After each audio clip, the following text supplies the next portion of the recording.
Hai guys, selamat datang di Omi Movie. Apa kabar para Omi Movie? Semoga kabarnya baik-baik saja dan selalu diberikan rahmat dan kesehatan bagi kita semua. Di sini, kalian akan mendapatkan berbagai banyak alur cerita film yang dirangkum secara menarik tanpa harus menonton film secara full.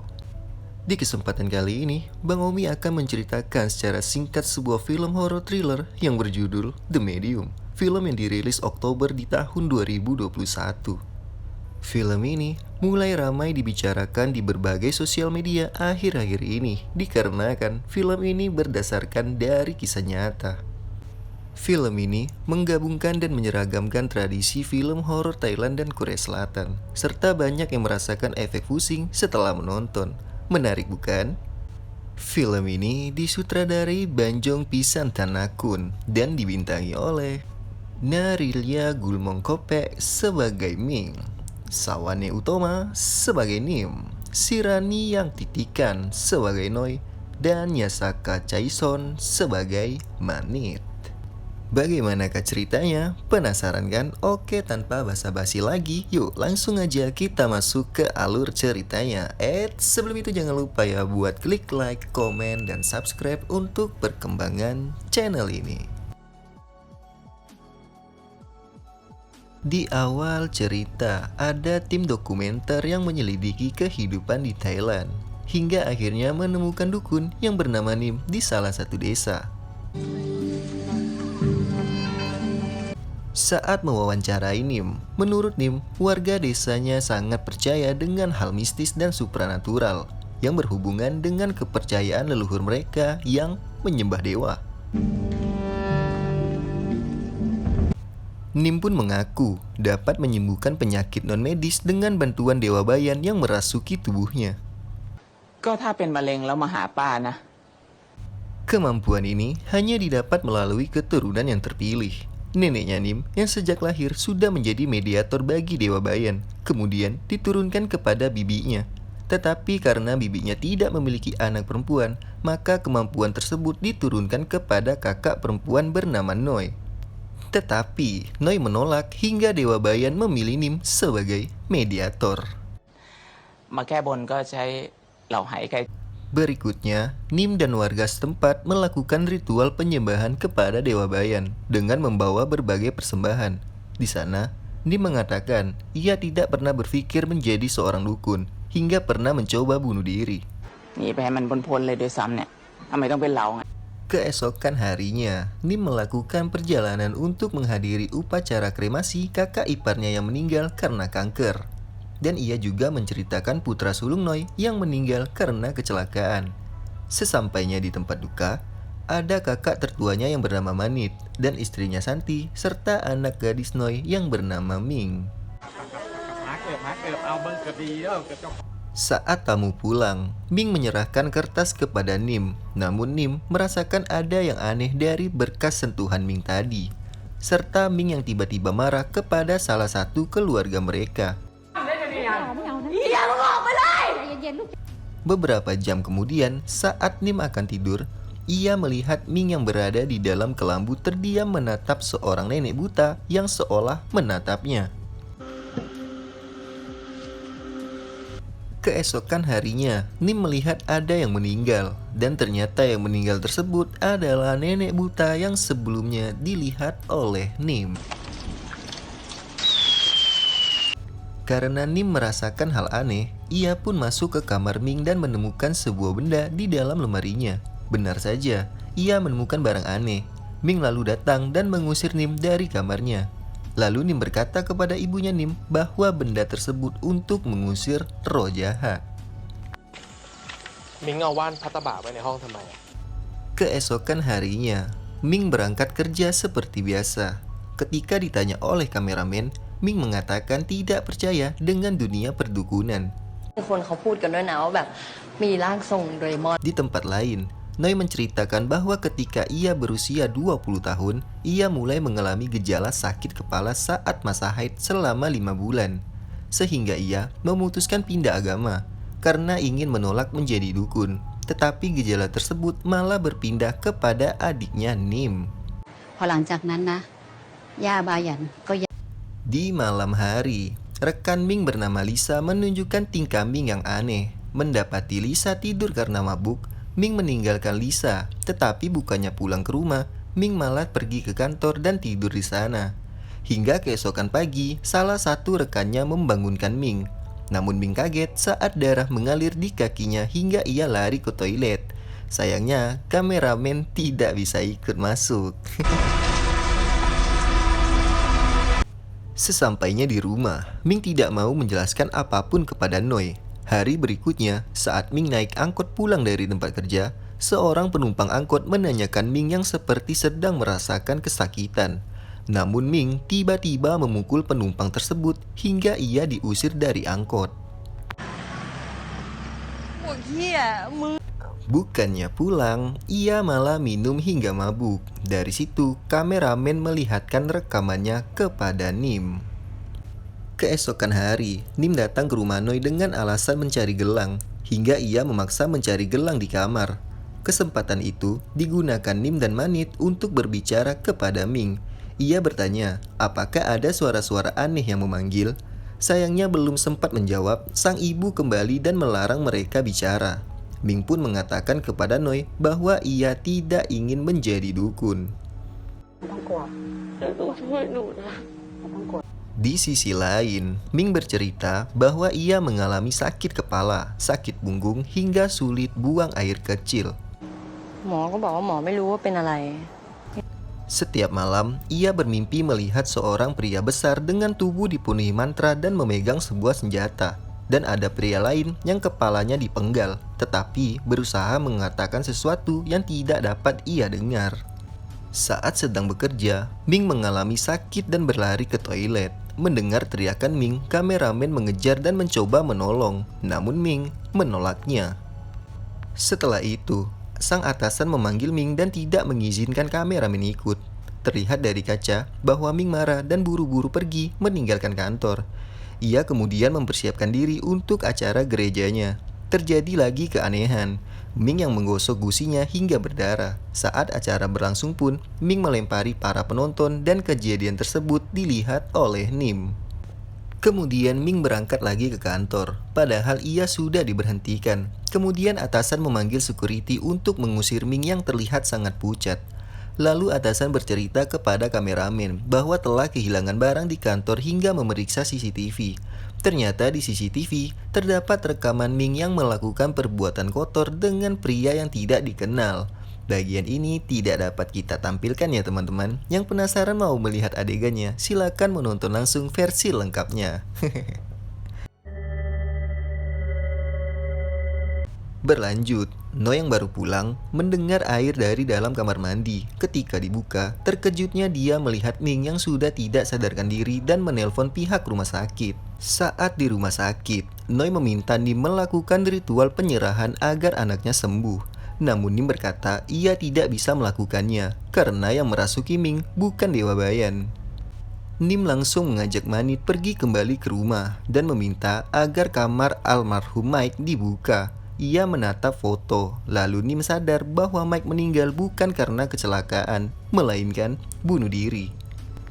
Nim meminta agar Manit memberitahu di mana lokasi Mike mengakhiri hidupnya, karena menurutnya arwah penasaran Mike yang sedang merasuki Ming. Beberapa hari kemudian, Nim mendatangi lokasi itu, di mana masih ada tali yang Mike gunakan untuk mengakhiri hidupnya. Di waktu yang bersamaan, Noi memiliki rencana sendiri untuk menyelamatkan sang anak, walaupun bertentangan dengan keimanannya. Kembali ke tempat Mike, Nim mulai berdoa dan angin berhembus kencang sembari seperti berbicara kepada arwah Mike. Sementara itu, Noi kemudian menjalankan rencananya dengan mengajak Ming ke suatu tempat. Pada momen ini, terlihat wajah Ming yang murung, tetapi tiba-tiba bayangan di pantulan kacanya tersenyum. Mengerikannya memang ini si Ming. มึงเอาของน้ำกูขึ้นมาเด้อ Singkat waktu, mereka pun sampai. Ming seperti dijampi-jampi gitu di tempat dukun. Tetapi tiba-tiba, Nim datang marah-marah memberhentikan ritual tersebut karena berbahaya buat Ming. Tak diduga, Ming menyerang ibunya dan berlari dari sana. Nim mengejar Ming sampai ke jalan raya, namun Ming menghilang. Mereka dibantu semua warga untuk mencari Ming ke sebuah tempat, bahkan sampai ke hutan-hutan. Namun Ming tetap tidak ditemukan. Nim, Noi, dan Manit masuk ke kamar Ming dan berniat mengumpulkan barang-barang. Namun yang ditemukan justru sampah, bekas pembalut, bahkan ada kondi yang sudah dipakai. Waduh.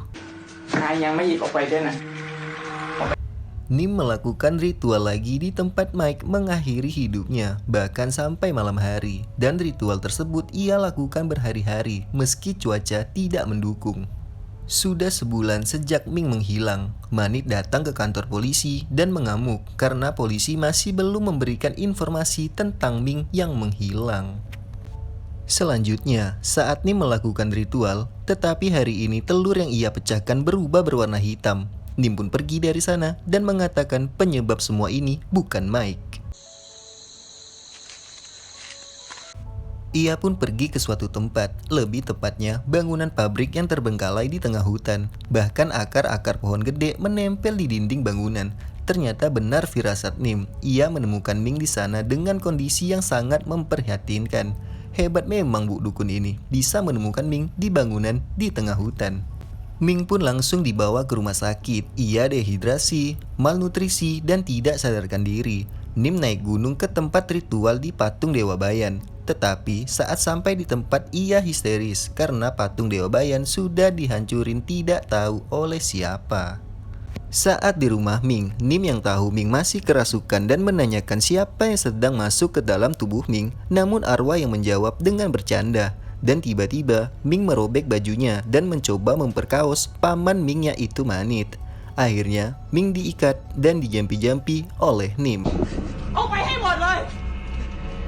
Setelah itu Ming dibawa ke sebuah tempat pengusiran setan. Seperti tempat ruqyah versi Thailand gitulah. Pemimpin tempat ini bernama Santi. แล้วผีมันเป็นผู้ใดล่ะ มันไม่ได้มีตัว Kata Santi, Ming dirasuki roh jahat yang sangat banyak hingga tidak terhitung. Dan arwah tersebut berasal dari bangunan terbengkalai di tempat Nim menemukannya. ลำบากโลดก็มาแต่งงาน Ada harapan untuk mengusir arwah-arwah ini. Karena yang merasuki Ming sangat banyak, Santi menyatukan kekuatannya bersama Nim. Mereka menyiapkan ritual berdua, hingga tim Santi pun ikut membantu. Benar-benar niat banget untuk menolong Ming. ตายท้าทายในฐานะที่กูทำงานพวกนี้มานาน Sementara Ming yang semakin kurus karena tidak mau makan, walau Noi terus berusaha mengajaknya makan dan berbicara. Rumah Noi ketika pagi selalu berantakan, karena malamnya selalu diacak-acak sama Ming yang kerasukan, serta tingkah lakunya yang aneh-aneh, dan ini selalu ketangkap kamera CCTV setiap malam. Ia sempat menemukan CCTV yang merekam kelakuannya dan bahkan memakan daging mentah yang ada di dalam kulkas. Ming sempat mengganggu istrinya Manit saat mereka sedang tidur, hingga perut istri Manit kesakitan. Tidak cukup sampai di sana, malam berikutnya Ming makin menggila. Ia menangkap anjingnya dan memasak hidup-hidup hingga memakannya. Udah nggak logis lagi ini si Ming asli. Teror Ming belum selesai. Mereka semua panik karena anaknya Manit yang masih bayi menghilang. Mereka mencarinya sampai ke semak-semak dan untuknya ketemu dan masih hidup. Tapi Ming juga muncul serta menyerang mereka. Keesokan harinya, Noi nyamperin Nim ke rumahnya, tetapi tidak ada jawaban dari Nim. Sampai tetangga ngebuka paksa pintu rumah Nim. Setelah dibuka, rumah Nim sangat berantakan dan ada belatung. Dan ternyata Nim sudah meninggal tanpa diketahui sebabnya. Mereka semua membuat acara pemakaman untuk Nim. Noi yang merasa bersalah sempat nemuin Santi saat acara pemakaman dan tetap akan mengadakan ritual untuk Ming. Sore harinya, mereka mempersiapkan ritual dari luar dan dalam gedung. Rencananya, Santi akan mengeluarkan arwah-arwah di dalam tubuh Ming dan akan dimasukkan ke dalam wadah. ถ้าเรายังจะให้มิงทำพิธีอยู่มันจะไม่เสี่ยงเกินไปเหรอครับ Ada seorang wanita yang kepalanya ditutup dibawa ke tempat ritual. Malam harinya, mereka memulai ritual. Mereka semua membaca mantra, bahkan di luar gedung juga mengikuti. Di sana ada Manit, tetapi tidak ada Noi. Lalu tiba-tiba angin berhembus kencang, dan Santi meminta agar arwah di tubuh keluar. Di lain tempat, rumahnya Noi terdengar suara teriakan Ming. Kenapa ada suara Ming di rumah ya? Kembali di tempat ritual, wanita yang kepalanya ditutup kain mengeluarkan darah. Saat dibuka, ternyata wanita itu adalah Noi, hingga ia muntah darah. Di rumah Noi, Ming yang dikurung di kamar meminta dikeluarkan. Istri Manit bersama murid Santi sempat mau bukain pintu karena mengira Ming sudah sembuh. Tetapi mereka ragu karena belum ada konfirmasi dari tempat ritual. Entah mengapa, istri Manit mendengar suara anaknya menangis di dalam kamar. Dan hal itu membuat istrinya ingin membuka kamar. Murid Santi sudah memberitahu bahwa anaknya masih ada di luar. Dan suara tersebut hanya manipulasi Saiton. Tetapi istrinya Manit tetap ngotot hingga memukul kepala murid Santi tersebut. Ritual masih berlangsung dan wadah yang ditutup bergerak dengan sendirinya. Lalu ia menghentikan doa. Lalu ia pergi membawa wadah tersebut. Muridnya merasa aneh. Santi berdiri di ujung bangunan sambil tertawa. Lalu Santi terjun bebas. Sin pindah ke rumah Noi. Istri Manit yang sudah membuka kamar Ming tidak mendapati anaknya. Suara anaknya tadi berasal dari Ming. Istri Manit terbunuh saat itu juga. Hingga kameramen pun panik dan kabur. Ketika kameramen yang berada di tempat ritual mengecek tubuh Santi yang jatuh, benar saja, Santi sudah tidak bernyawa. Gila emang efek dari Ming ini. Ngeri. Ming yang kerasukan sudah sampai membunuh anak Manit hingga berlanjut membunuh kameramen di sana. Di sini, scene serem sudah mulai intens, yang cukup membuat jantung berdebar makin cepat. Lalu di tempat ritual, Noi yang sudah bertingkah aneh ingin melanjutkan terus ritual. Seperti Noi yang ingin memimpin ritual. Noi ngumpulin semua dupa dan kemudian menancapkan dupa tersebut dengan terbalik. Tiba-tiba, perilaku murid Santi jadi mengerikan hingga menabrakkan dirinya ke tembok. Dan Manit yang tiba-tiba menyerang kameramen hingga melompat ke jendela, seperti sengaja bunuh diri. Ming pun tiba di sana, bersamaan dengan murid-murid Santi yang seperti sudah menjadi pengikut setan. Noi berhadapan dengan Ming langsung dan membacakan mantra untuk putrinya. Tetapi percobaan tersebut gagal karena arwah di tubuh Ming lebih kuat. Ibunya terbunuh saat itu dengan dibakar hidup-hidup oleh Ming. Saat tubuh Noi terbakar, ada boneka yang tersorot, kamera dan semua kameramen pun mati. Baru ini nemu film yang kameramennya mati semua guys. Tidak bisa ditebak film ini. Flashback kepada wawancara terakhir Nim. Ternyata Nim ragu dan tidak pernah yakin bahwa Dewa Bayan merasuki tubuhnya. Nim pergi dan film pun selesai. Gimana dengan alur cerita film ini? Seru kan? Menurut Bang Omi, film ini menggunakan konsep dokumenter dan membawa kebudayaan adat di Thailand, membuat vibes-nya terasa lebih real dan berbeda dari film-film horor biasanya. Film ini terdapat pengorbanan seseorang untuk menebus dosa leluhur, pertempuran antara dukun Thailand dengan roh jahat, serta film kisah nyata horor Thailand terseram. Bagaimana? Apakah film horor Thailand ini seseram sesuai ekspektasi kalian? Kalau menurut para Omi Movie gimana? Silahkan komen di bawah ya. Nantikan film-film berikutnya yang dirangkum di Omi Movie secara menarik. Oke para Omi Movie, jangan lupa subscribe channel ini ya, biar kita makin semangat untuk mereview film-film yang lain. Sampai jumpa di ulasan alur cerita selanjutnya. Thank you.